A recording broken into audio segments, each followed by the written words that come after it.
Hey everyone, welcome back to my channel. This is Adrian Pandev, business and immigration attorney, and today we're going to talk about the E2 visa again, specifically as it relates to your family members. So the question of the day is, can my family members accompany me if I receive an E2 visa? And the short answer is yes, absolutely. So your immediate family members, who are defined as your spouse, as well as children under the age of 21, are eligible for what's called an E2 dependent visa, and they can accompany the E2 principal to the US.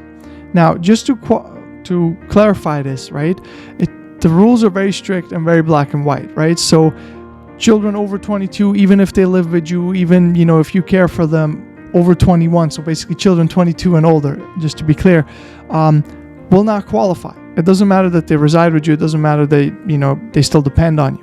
Similarly, if you have, elderly relatives, parents, siblings, anyone dependent on you, even if they're legally your dependent, they will not qualify for an E2 dependent family visa, right? So just to summarize it again, children under the age of 21 and a spouse, right? So someone you're legally married to. Just sort of a little bit about the process, right? Each and every applicant is going to have to file a separate DS-160 application, and then each and every applicant is going to receive a separate visa in their passport. So think of it, if you are a family of four, right? The couple plus two children, well, there's going to be 4 visas for each of you, right? A question I get about the application process often is, what if my family members, right, the dependent family members, are not citizens of the E2 country, but I, the primary applicant, the principal applicant, am? That is not an issue. As long as the principal applicant qualifies, the family members can get an E2 visa even if they themselves are not from an E2 treaty visa country. Similarly, you do not have to apply in an E2 visa eligible country for the visa. So say you live in a country that's not eligible for an E2 visa, however you're a citizen of one that is eligible, you could still apply at your local US embassy consulate. That is not an issue. The critical aspect is that the principal applicant be eligible. Now, what are the benefits, right? And what are the advantages of pursuing this E2 family visa for your dependents? I think this is one of the biggest, call it hacks, right? But one of the biggest advantages of the E2 visa. And namely, it's that the E2 dependent spouse receives employment authorization in the US, and it's free employment authorization. So what that means is the E2 dependent spouse can work anywhere in the US where, a foreign national can work. So they're quite limited, but some jobs require you to be a U.S. citizen. These are generally government-related jobs where you need a national security clearance. Other jobs, right, the majority of jobs don't require that, and the E2 visa spouse can work at all of those. So one strategy that we often employ is, if one of the spouses is keen to start, if one of the members of the couple, right, is keen to start the business, and the other one has a career in an industry that's high demand in the U.S., well then, we'll make the principal spouse, the one that's going to run the business in the U.S. that's related to the E2 visa, and then the spouse will receive this employment authorization, which will help them get this job. We see this very often in our New York office in finance, right, where the E2 dependent spouse will be, banker, someone working in finance, asset management, whatever it may be, abroad, and then they come to New York or the New York area and apply for a job. Using that employment authorization.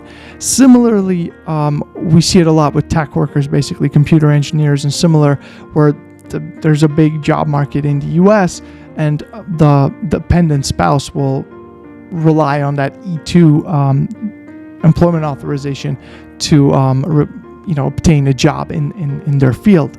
One thing you may read online is that there's a separate E2 employment authorization document application that is gone. That's no longer in effect, at least at the time of shooting this video. Of course, it could change, but as of right now, the moment you're issued an E2 spousal visa, you get that employment authorization, and it is a huge, advantage, perk of the entire E2 visa. Children, right? The question I always get, what about my kids, right? Obviously, it's an important question. Now, children under 21 can receive an E2 dependent visa, they're allowed to go to school. However, they're not allowed to work. So this is a very important piece of the puzzle you should keep in mind as you're developing a strategy, right? If your children are young, right, or just barely starting school, well, that's probably not going to be an issue, and it's perfect because they can just enroll in school in the US. However, if your children are, high school or even college age, well, at that point, internships and, jobs become important. So at that point, you should consider other visas for them or what the options are, because they won't be able to work in the US as an E2 dependent, right? Don't forget also, once they turn 21, your children will no longer be eligible for an E2 dependent visa. So this is really important to keep in mind, right? 21 and below is when they're eligible. So I should clarify this because I think I said it several different ways in this video. Once you turn 21, you age out, right? So you got to be 1 through, or I guess less than a few months to the age of 20, you're eligible for a dependent visa, E2 visa. One other thing that I really want to mention here, right, that sometimes is forgotten, and it's critical. The entire family's visas depend on the E2 principal. So if the E2 principal investor, right, or beneficiary is going to change their status, abandon their E2 status, well, then the whole family loses it. So what I tell everyone is it's critical to have a holistic sort of plan here where you consider who may be the best candidate, who should be the principal, right, as you're making the strategy to make this investment in the US, because you need to consider all family members and figure out the best strategy based on that. Thank you for watching this video. I hope it was helpful. Please, subscribe, like the video, because that helps us a lot, or helps me a lot, I should say, and I will keep trying to post helpful content. Thank you.